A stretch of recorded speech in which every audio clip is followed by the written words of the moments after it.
exciting edition of the Ring Generals podcast today.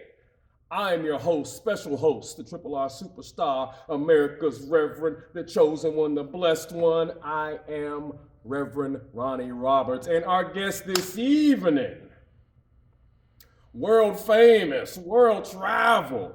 Everybody knows this man, and if you don't, you're going to within the next 15, half an hour. I don't know how long it's going to take, but please put your hands together for the legendary Tuff Tony. Tony, welcome to the Ring Generals podcast. Yeah, I appreciate it. Oh, yeah. You know. Oh, yeah. You popped me when you said, well-renowned. I don't look at myself like that. You know what I'm saying? I look at myself like a regular person, just being good to people, So. Oh yeah, we know. You don't give yourself enough props, but that's what we're gonna do today, for sure. Well, to get started, let's talk about the early life.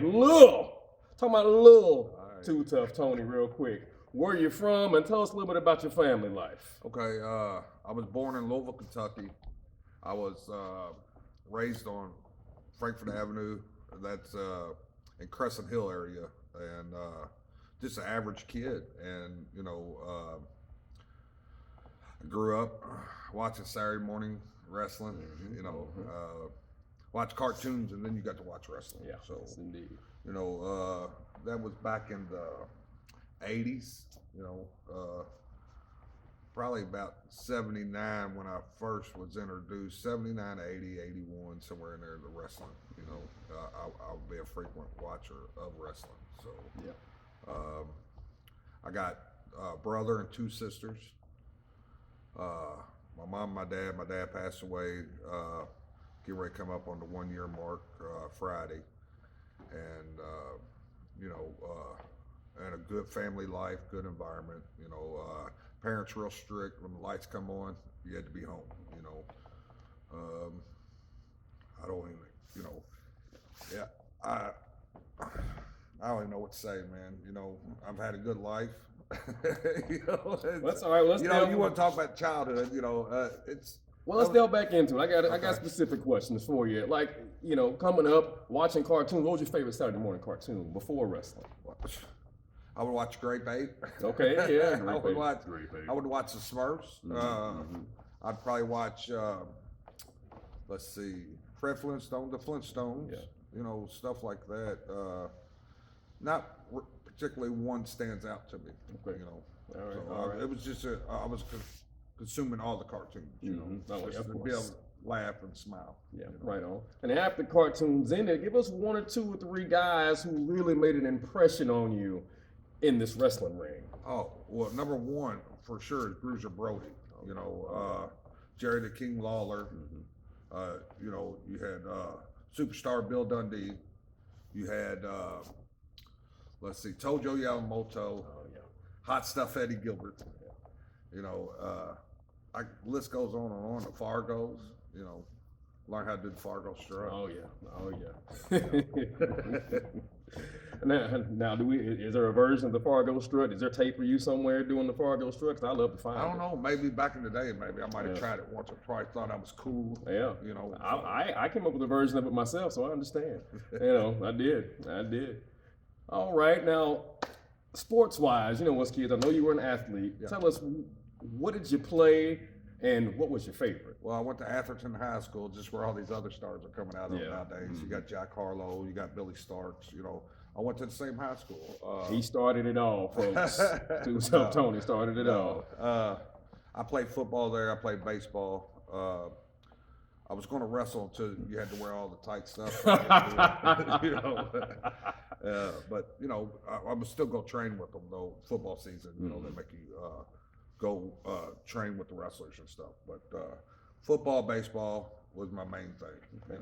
All right, what position you play? Baseball. Baseball, I played third base. Okay, you got a little arm, little cannon on. I can make it over to the first base. Sometimes. Sometimes, all right. And as a football player, this is my personal favorite sport. Yeah. What did you play? I played center, and then a defensive end, because our team wasn't really that good, and so I got to play both sides. Yeah. We really didn't have that many people that wanted to play because we sucked. Yeah. Well, I think back then it was more common to play both ways anyway. I played both ways when I was in school, and I just think that was just the thing to do. If you were good enough, You had a spot. Right. You know, and people don't know, playing center, you're one of the smartest people on the team. People have a stereotype of these linemen like they're some big idiots, but the center, he's the brainchild of the offense right next to the quarterback. So that says a lot about you there. Oh, yeah. You know, why didn't you pursue that further than you did? Well, you know, hanging out with the wrong people, thinking you know it all, and you really don't know it all. You know, I got lost in other things versus, you know, concentrating and buckling down. And plus, I knew, you know, with us having not that good of a football team, I wasn't going to get no scholarships nowhere. I really didn't think about going to college, really. You know, I was always too busy running the streets. Yeah. You know. Yeah. Well, not to, you know, we don't want to put too much incriminating stuff out there or anything like that. But when you say running the streets, and obviously you have moved past that, yeah. What do you mean? Give us an example. Okay, so, you know, I would tell my mom I'm spending the night over at Mark's house. Yeah. Mark would tell his mom he's spending the night over my house. And we'd go run the streets, literally run the streets and mischief and all that. But I got caught. This is my parents happened to be coming up Bardstown Road as we was walking down Bardstown Road. And we got caught. What are the chances in Louisville, right? 100%. And so like I said, my parents were, they was kind of strict, you know, so I got some big trouble for that. Oh yeah, for sure. Well, as you got older, about what age did you start to think, well, maybe professional wrestling is a way to go? Well, to be honest, I accidentally got into wrestling. I mean, I didn't set out and say, hey, I'm going to be a wrestler. There was two guys that used to wrestle, and they was going to train with the Moondogs. They was called the Kentucky Sluggers. Okay. Robert, Bergen, and Jerry. And I rode with them down to Arkansas, and they was training with Larry. And like I said, I accidentally got into it because I'm sitting outside, just in some chairs. They had an old barn with a ring in it, and I'm sitting out there, and Larry says, "Come here, I want to show him something." So he whips me into the ropes. I hit the ropes good, come back, I'll take a bump, like a back elbow, something. I don't remember exactly what it was. I'm pretty sure it was an elbow, clothesline, something that I had to take a bump. He's like, "All right, kid." He said, "You did that pretty good." He said, "Just stay up on in here." And he was showing them, and he started training me right alongside them guys. All right. And I didn't have no money. I was poor. You know what I'm saying? I'd never been out of town, so when they asked me if I wanted to go to Arkansas, that's when I jumped in the car and went. Okay. You know. All right. Now, for those of you all don't know, the Moondogs, one of the most terrifying tag teams out there. So he's a brave man. Instead, one of the Moondogs like, "Come here, let me show you something." I don't know if I would have stepped in the ring. Like, I'm good. I can see it from here. That's awesome. So, how long did it take you before you started to actually get bookings and start to wrestle? Okay, so I come back and I started working. It was I called it the armpit of Indiana. It was just Huron, Indiana. Okay, and okay.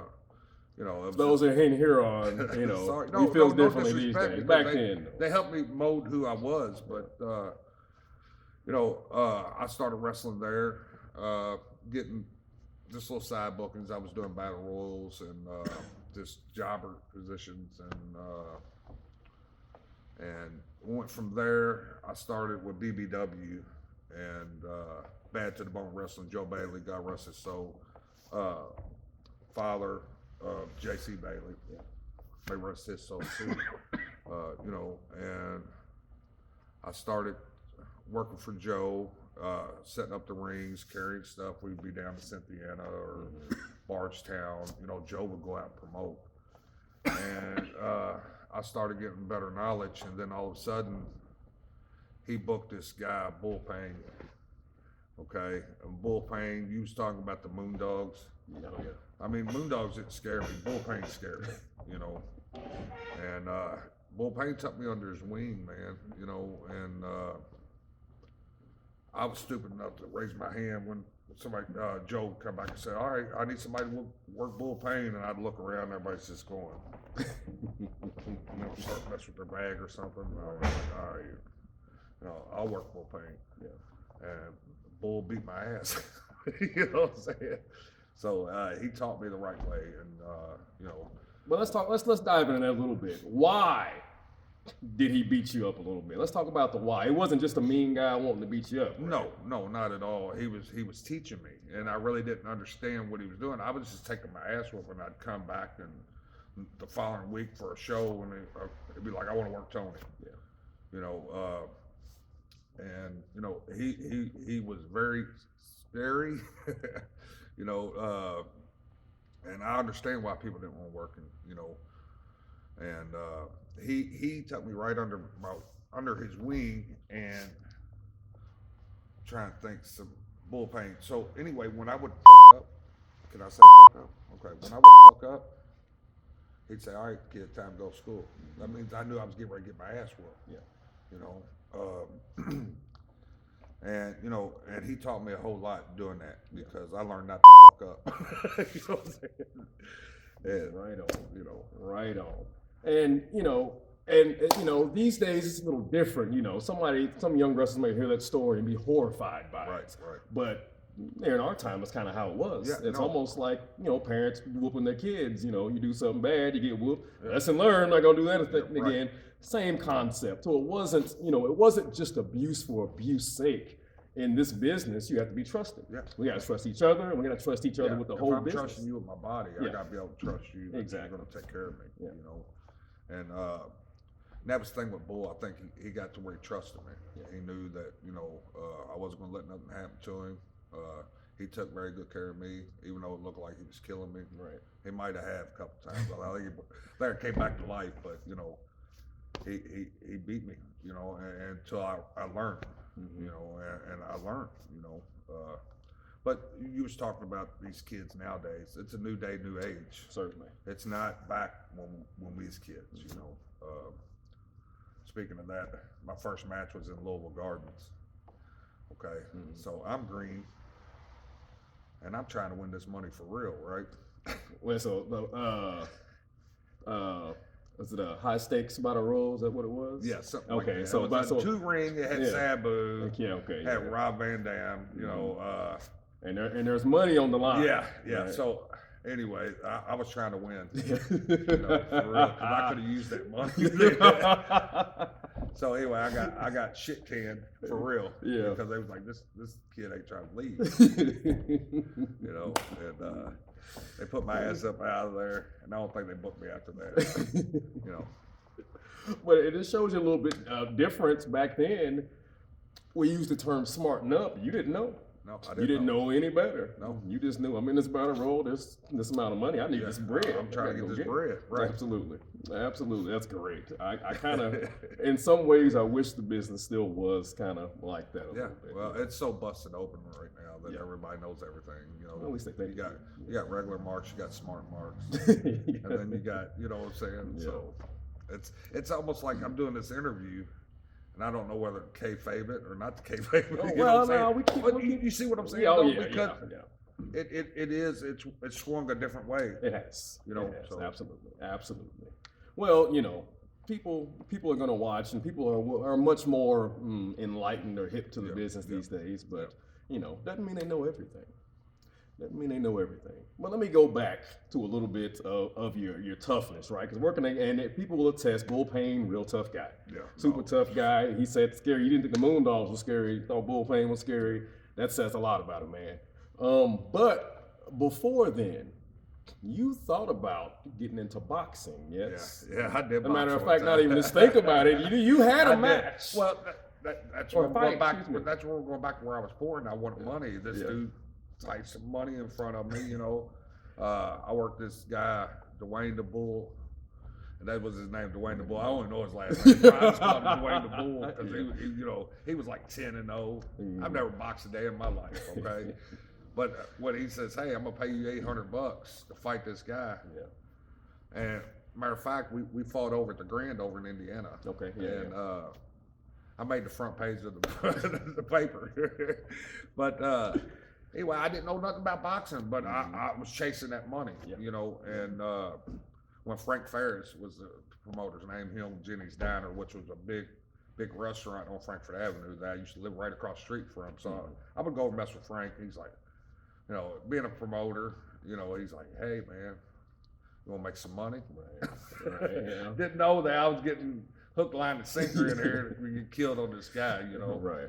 But you know, and like I said, I didn't really know the rules of boxing. I just thought, hey, I'm a good street fighter, and I thought I could box, you know. Yeah. But I remember first round I did good, you know. Second round my arms got real heavy and it was hard to hold them up.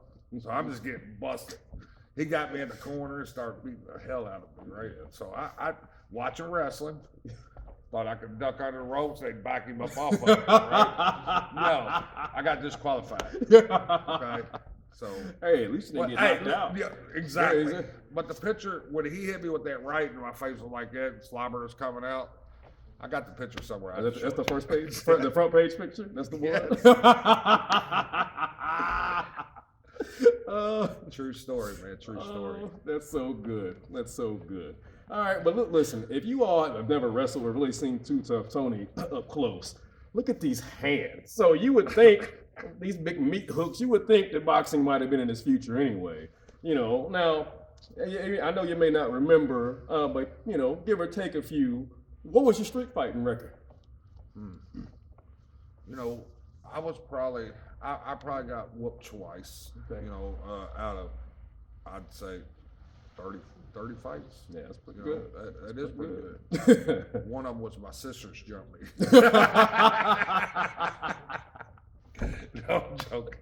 No, but you know, and I tell the kids nowadays, I'm like, you know, you can go out here and win fights in the streets, but you really don't win. Exactly. Because, you know, with them 30 wins come 30 lockups. Yep. Or I got sued one time, you know, broke dude's jaw, you know. Yeah. But, you know, as I think about it as I get older, that old saying, as you get older, it gets wiser. Absolutely. You know, it's true, you know, because nowadays, perfect example, the other day I'm driving down Brownsville Road, I cut a guy off. I walk on in the store and I told him sorry. I didn't really mean, you know, to cut him off. It was an accident. So he gets out of his car. I'm in there. I'm making me a drink. He comes in there, starts running it. I'm like, dude, you know, go on, man. I don't want to fight, you know. Yeah. But in my head, I'm thinking, man, you get inside here, inside that private zone, I'm gonna have to take your head off. Yeah. So I look at the dude and I look at him real serious. I'm like, look, dude, go out there and tell your friends you beat me up. And he shook his head.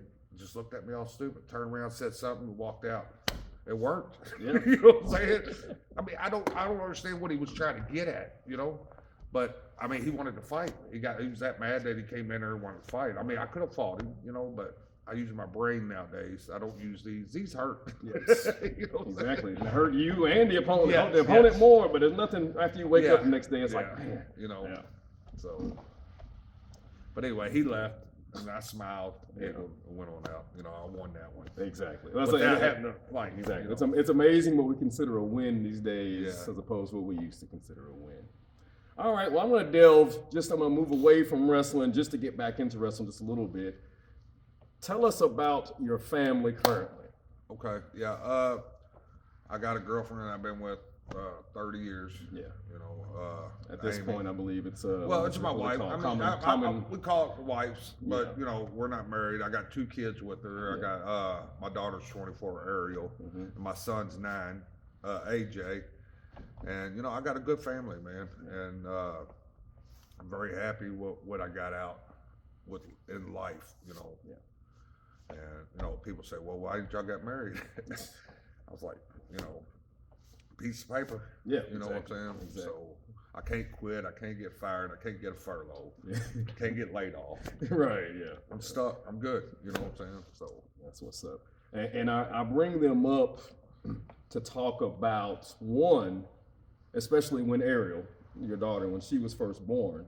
You were, at this point, no longer wrestling in Huron and here and there. You were worldwide. Yeah. You're around the world traveling, you know, again, chasing that money to feed this family now. Now it's a little different. We're chasing money because we thought it was money. Now we're chasing money for more of a purpose, a reason. Yes. Tell us a little bit about your journey. First, how you got to the point to where you could start traveling the world. And then secondly, we'll talk about how it affected the family. Okay. How I got to where I was to be able to, you know, work, you know, all over the United States and over, you know, Japan, Australia, Germany, Puerto Rico, I put in work, man. I got in cars. I would go places. I would go to different places, even if I wasn't booked. I'd go, just because to get that opportunity, because I was hungry at that time, and my brain was just wrestle, and of course I was chasing money, but I'd rather wrestle because I got screwed a bunch of times, out of money from wrestling, and it's how I got there. Let's see. Just working hard, man. Jumping in the cars, going to Milwaukee, going to Chicago, going up to Illinois, meeting the right connections, and this person referred me to this person. There you go. And networking. You know what I'm saying? So even if I didn't work that night, I would still make connections. Yeah. And said, hey, I'm available. Hey, I'm available. And then I was working for IWA back then. And for Ian, and we would go places. People didn't want to work us because they was like, oh, y'all do all that crazy stuff, man, and I'll be like, no, I'm just trying to get here to work and make some money, and they was like, oh, you do all the crazy stuff, the Bob bars, dump tax the glass and all that.